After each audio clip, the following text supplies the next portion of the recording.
Very good morning, students. Let us start our today's class with a prayer. God, grant me the serenity to accept the things I cannot change, courage to change the things I can, and the wisdom to know the difference. Amen. Dear children, we are going to see new lesson named Plant Kingdom. So we are going to see this lesson. By learning this lesson, in this video we are going to see general characteristics of algae, classify the type of algae based on the pigmentations, know about the saline features, mode of nutrition, classification and uses of fungi, and we are going to see the different bryophytes and pteridophytes in a separate video. Let's see about algae and fungi alone in this video. Before we move into algae, let's see about what are plants. The living organism found on earth differ in their structure, habitat, mode of nutrition and physiology. So their structure is different. They are not similar. There are various types. The estimated number of plant species on the earth is 8.7 million. 1 million is equal to 10 lakhs means 87 lakhs plant species are around us. Among them, 6.5 million species are living on land and 2.2 million species are living in the ocean. Out of them, 4 lakh species are flowering plants. Remaining are non-flowering plants. The living organisms show lot of similarities as well as dissimilarities, that is differences, so that they can be arranged into many groups systematically. It is for our convenience also. So in traditional system of classification, plant kingdom is divided into two subkingdoms called non-flowering plants, cryptogams, and flowering plants, phanerogams. Let's see them. So what are cryptogams? This subkingdom includes plants which do not flower lifetime. Plant body is not well differentiated into stem, leaf, etc. So you cannot, you may not know, you may not have a knowledge that these are all plants, but they are plants. Reproductive organs are hidden. They have reproductive organs, but they are hidden. These are less evolved plants. These plants are evolved very less. It don't have a plant-like structure. These plants do not bear seeds. They don't have seeds. Instead, they have spores. These can reproduce through spores. So, cryptogams are further divided into three groups, namely Thallophyta, Bryophyta, Pteridophyta. For your understanding only, I am telling about these cryptogams. Then you need to see about what is phanerogams. So what are phanerogams? This subkingdom includes plants that flower to form sexual reproduction. Plant body possess well formed stem, leaves and roots. They are highly evolved plants. The plants around us, trees, shrubs, these are all comes under this phanerogams. Okay. These plants produces seeds. Seeds germinate into new plants. So what are all the phanerogams? Phanerogams are further classified into gymnosperms and angiosperms. We can see that in the later classes. First, let's see about algae now. Algae is a Latin word. Algae means seaweeds. They are chlorophyll bearing, simple and primitive plants. They have chlorophyll. These plants are autotrophs. What do you mean by autotrophs? Capable of manufacturing complex organic nutritive components from simple inorganic sources such as carbon dioxide, water, nitrogen, and using energy from the sun. This is known as autotroph. Okay. Algae belongs to Thallophyta. We have seen three subgroups of this cryptogam. No, Thallophyta is one of them. So algae come under this Thallophyta group, and the plant body of algae is called thallus. That is, the plant body is not at all differentiated into root, stem, and leaf. Okay. Most of the algae are living in aquatic region. It may be freshwater or marine water, but they are aquatic. Very few algae can survive in wet soil. Some algae are very minute and float on the surface of the water. These algae are called phytoplankton. Let's see the photo of this phytoplankton. This is phytoplankton. Most of the time we in dark demi light area we used to confuse about this may be a wet land, but it is water. At the surface of the water it is in green color, so under that water is there. So phytoplankton, this is phytoplankton. Some of the algae are symbiotic. What do you mean by symbiotic? Algae living with fungi and they both are mutually benefited. Example, lichen. So this is lichen. So it is living with some tree like structure. Both of the organisms get benefited. A few species of algae are epiphyte. The branch of study of algae is called as phycology or algology. Algae reproduces by three methods. They are vegetative reproduction takes place by fragmentation. So this is type of lichens. Previously we have seen the example for lichens, no? These are all the type of lichens. All these are depending upon any media. That medium also benefited, that algae also benefited. So various kind of lichens are there. Okay. Now the reproduction, vegetative reproduction takes place by means of fragmentation. This is fragmentation. This one is sexual reproduction. Let's see that before fragmentation. That is fragmentation. That is the algae is separated into different pieces, many pieces. The single algae is separated into two pieces, so that each piece grow as a different separate algae. Like that it reproduces by itself. Okay. This is Chlamydomonas, where the asexual reproduction takes place by spore formation. So spore is formed and the spores are released. The spore is formed and the spores are released. That kind of reproduction is known as asexual reproduction. And sexual reproduction, example Spirohyra and Chara, sexual reproductions happens. Here two filaments come side by side. Then there is no male and female. Two filaments just come side by side. In the second step, conjunction tube develops. So this is conjunction tube. This tube develops. Canals form. இந்த இடத்துல ஒரு சின்ன சுவர் மாதிரி இருக்கு இல்லையா, it breaks and become a canal like structure. Okay. And male gametes fuse with the female gametes. Here the inside this thing is gametes. It fuse with the female gamete and it reproduces into a separate new algae. Okay. So this is called as sexual reproduction. All these things will be taught to you in the later classes. No worries. Okay. So these are all the examples, the type of reproduction that takes place in algae. Okay. Next, classification of algae based on pigments. In page number 193, they have given in a table classification of algae based on pigments. So first, pigments. There are a lot of pigments in the algae. This is blue-green algae. The type of pigments is cycocyanin. So the reserved food material is cycophysian starch. This is oscillatoria. This is oscillatoria. Chlamydomonas we have seen. The second type, green algae. This is Chlamydomonas. Example for green algae is Chlamydomonas. Okay. This is brown algae, Laminaria.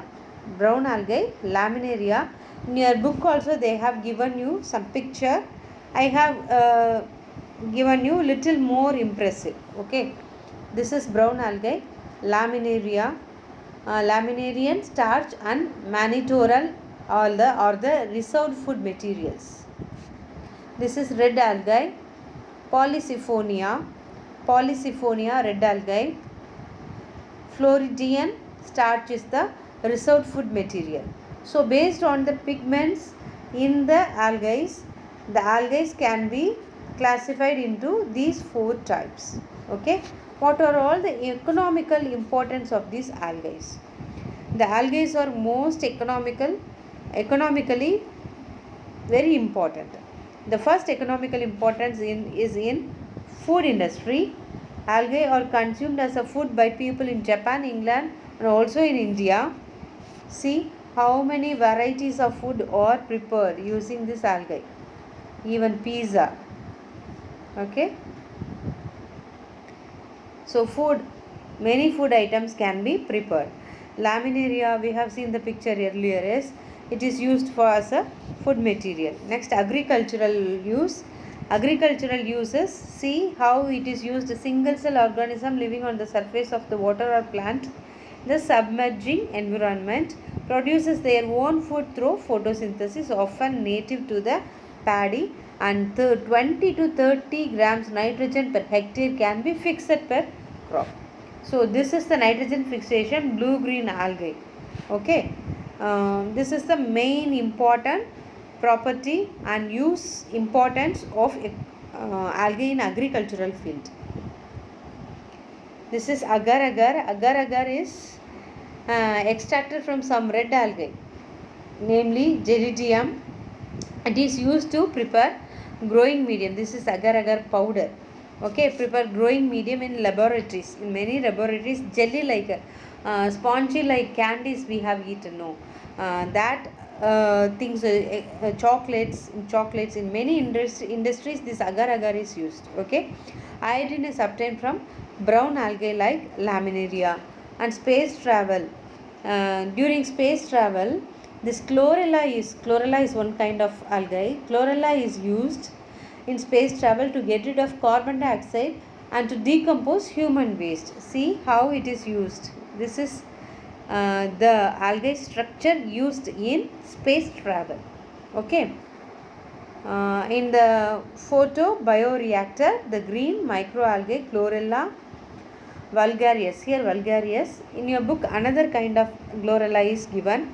Vulgaris converts carbon dioxide into oxygen and edible biomass through photosynthesis. Okay. Then single cell protein. Some of the single cell algae and blue green algae are used to produce protein. Example, chlorella and spirulina. Up to this we have seen about algae. I hope you understand. I hope you can assume what is algae, how it will be around you. Okay, algae, it is not at all a new thing. You cannot see around it. No, you can see around it. It is everywhere around you. So it is used in your everyday life. So I hope you understand this algae. Now we are going to see what is this. Yes, it is a rotten tomato.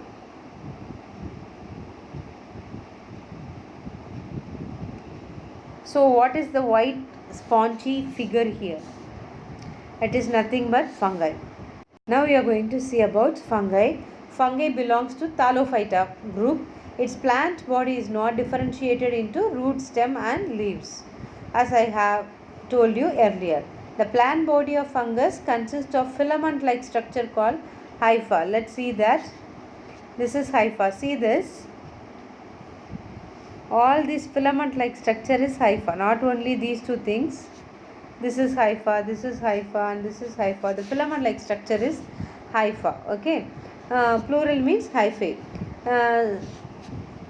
Several hyphas are arranged in a form of network called mycelium. So this is mycelium. This is the picture that you have seen these fungi everywhere. I hope you might have seen these fungi in some cases.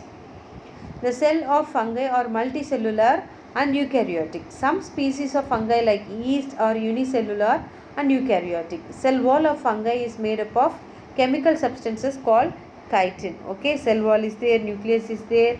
See, this is cell wall. This is cell wall, this is nucleus, this is vacuole. Vacuole, empty bubble. Okay. So this is the structure of fungi. The reserved food material of fungi are glycogen and oil. They have no starch because they have no chlorophyll pigment. See, in algae they have pigments, coloring pigments, so they can produce their food by themselves. But in fungi they don't have chlorophyll. They cannot produce their own food, so they are heterotrophic. But whereas in the algae cases they are homotrophic, here it is heterotrophic. Okay, heterotrophs are of three types, namely parasite, saprophyte and symbiotic.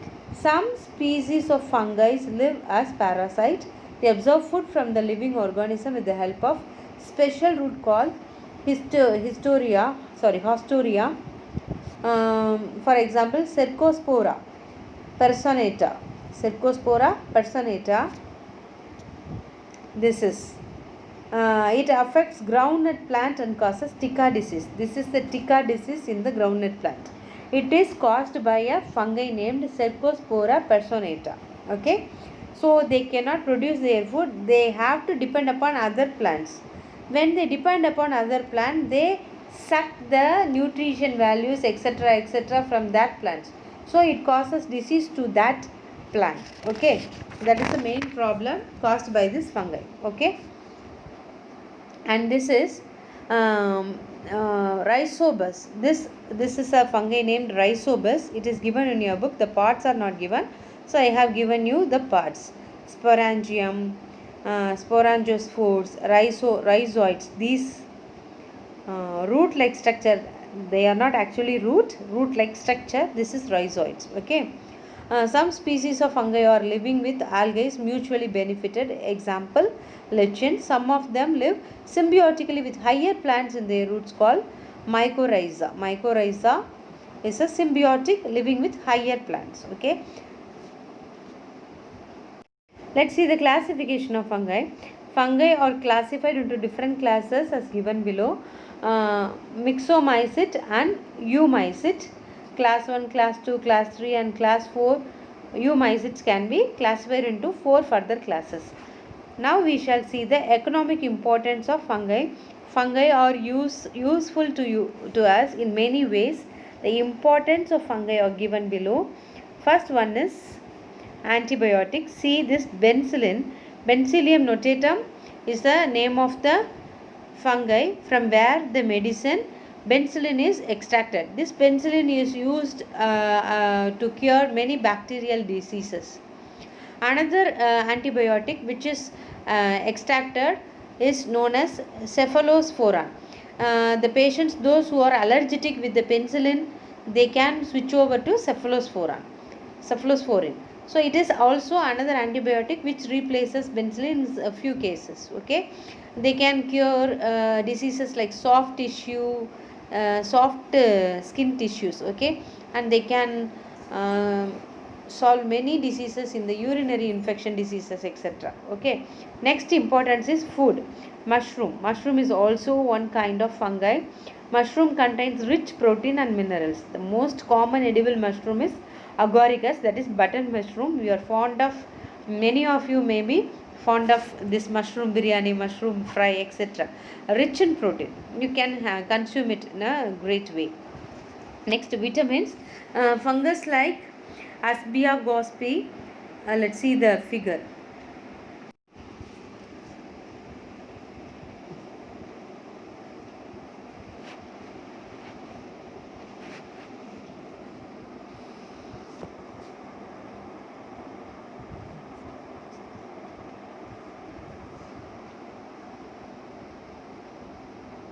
Dandruff, ringworm, athletic foot, these are all the diseases caused by this human body. So difference between, next we need to see the difference between algae and fungi. Algae are autotrophic, fungi are heterotrophic. They have pigments, fungi don't have pigments. Reserve food materials in the form of starch. Fungi reserve their food materials as glycogen and oil. Some algae are prokaryotic in nature. Examples, cyanobacteria. Fungi all are eukaryotic in nature. Example, agaricus. Up to this I am going to finish the lesson. We shall see the remaining part in the later classes. Learn well, prepare for your examination.